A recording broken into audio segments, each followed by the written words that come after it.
Captain Ibrahim Traoré, the young interim president of Burkina Faso, arrived at the ECOWAS summit in Accra, Ghana, carrying an aura of quiet determination that belied his years. Known by a growing number of admirers and wary adversaries as the Lion of the Sahel for his unyielding stance on national sovereignty, he was a distinct presence among the more seasoned West African leaders.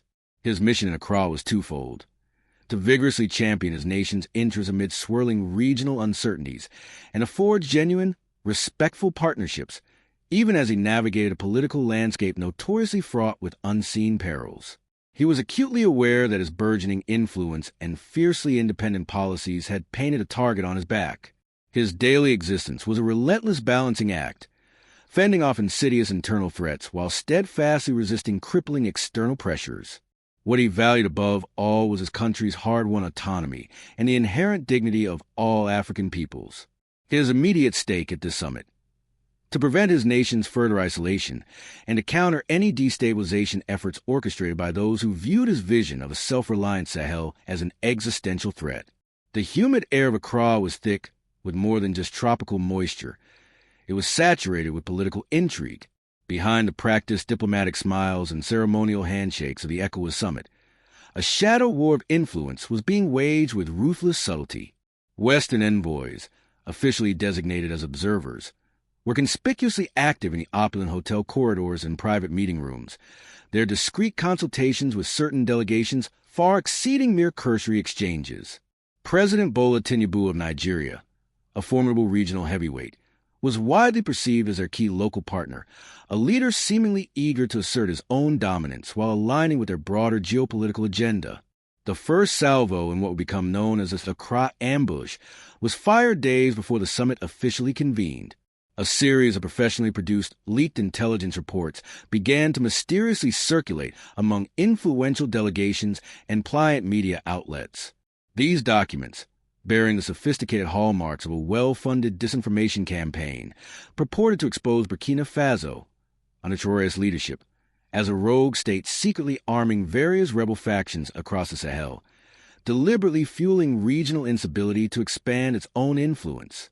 The source of these damning allegations remained anonymous, but the implicit trail of breadcrumbs led unmistakably towards Nigerian intelligence circles, their whispers amplified by knowing nods from Western diplomatic attaches.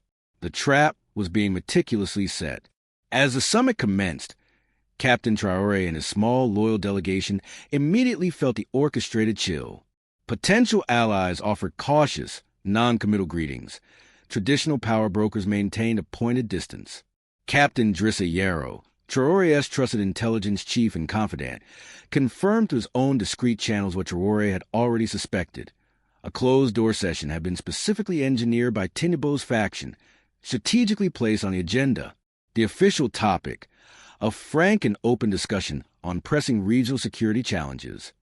The real purpose, Yarrow affirmed, was a calculated public denunciation of Traoré, built upon the foundations of the fabricated intelligence.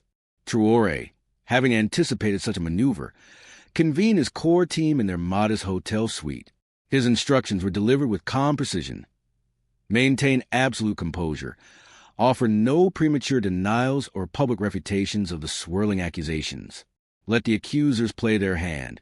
Reveal the full extent of their conspiracy. They are meticulously building a cage for us, Traoré told them, a flicker of resolve in his eyes. But they do not yet realize that we hold the key to its door. Captain Traoré's strategic acumen and steely composure under the mounting pressure became the quiet focal point of the summit. He was not merely a soldier thrust into a political arena. He was a chess master, coolly anticipating his opponent's moves, thinking several steps ahead.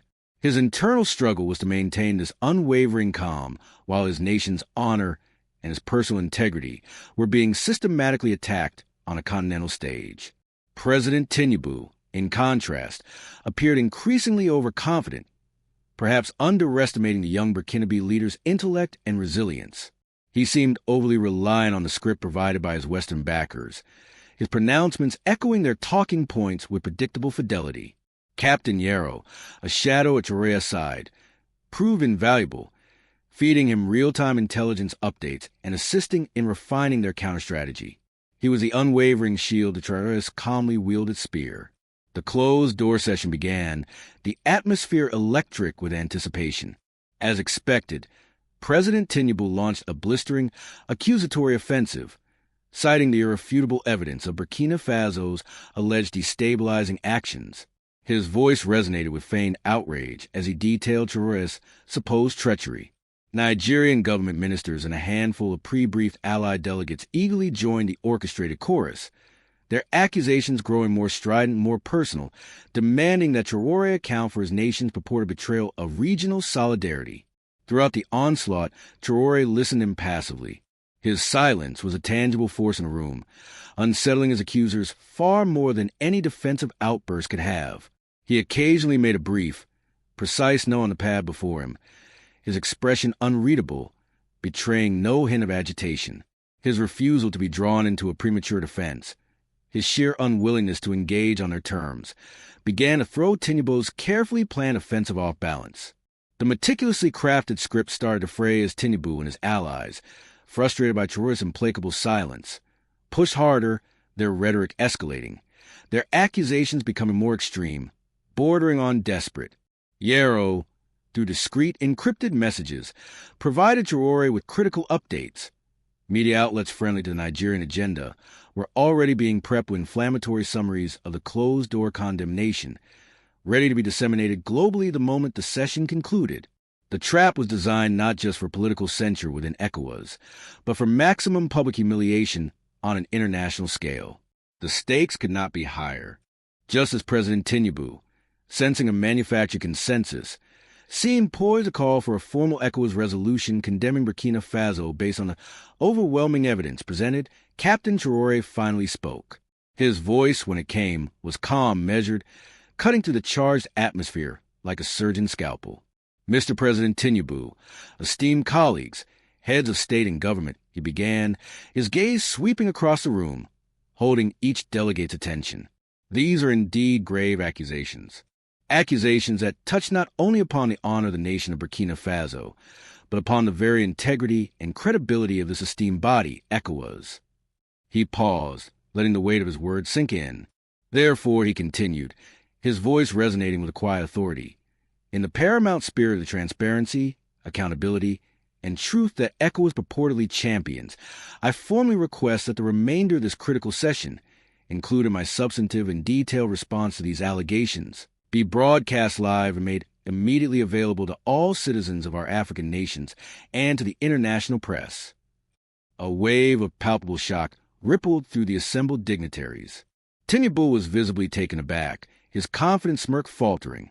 His entire strategy had hinged on a controlled, opaque environment of a closed-door session, where pronouncements could be shaped and disseminated without the messy inconvenience of immediate public scrutiny or an unscripted rebuttal. To deny Traoré's request for transparency now, after an hour of damning accusations, would look appallingly hypocritical and cowardly. Reluctantly, with Western envoys likely fuming in their unseen observation posts, the decision was made. The live broadcast was approved. The ambush was about to spring back on its architects. Before a continent now suddenly captivated, Tinubu's Minister of Defense, visibly flustered under the unexpected, harsh glare of public accountability, attempted to reiterate the accusations against Burkina Faso. When pressed by a neutral moderator, the current ECOWAS chairperson, about the definitive source and verifiability of the damning intelligence, he stammered, his composure crumbling. Our information is it comes from reliable Western intelligence partners who share profound concerns about regional stability. The admission, a catastrophic unforced error, hung heavy in the air, a tacit confession of foreign puppetry, of an agenda not entirely their own. This was the precise moment Captain Traoré had so patiently, so strategically awaited. He rose, his slender frame imbued with an undeniable gravitas. Indeed, Traoré stated, his voice now carrying a quiet, steely authority that commanded the hushed room and the vast unseen audience beyond. Concerns about stability. Perhaps then we should examine the true sources of instability in our region. With methodical precision, he proceeded to present his own meticulously compiled and irrefutable evidence. Crystal-clear audio recordings of secret meetings between high-level Nigerian officials and specifically named Western envoys crackled through the conference hall's sound system. Transcripts were projected onto the main screen, detailing conversations that explicitly outlined the planning of the disinformation campaign, the discussions around fabricating documents, and the detailed strategizing for Traoré's political assassination at the Accra summit.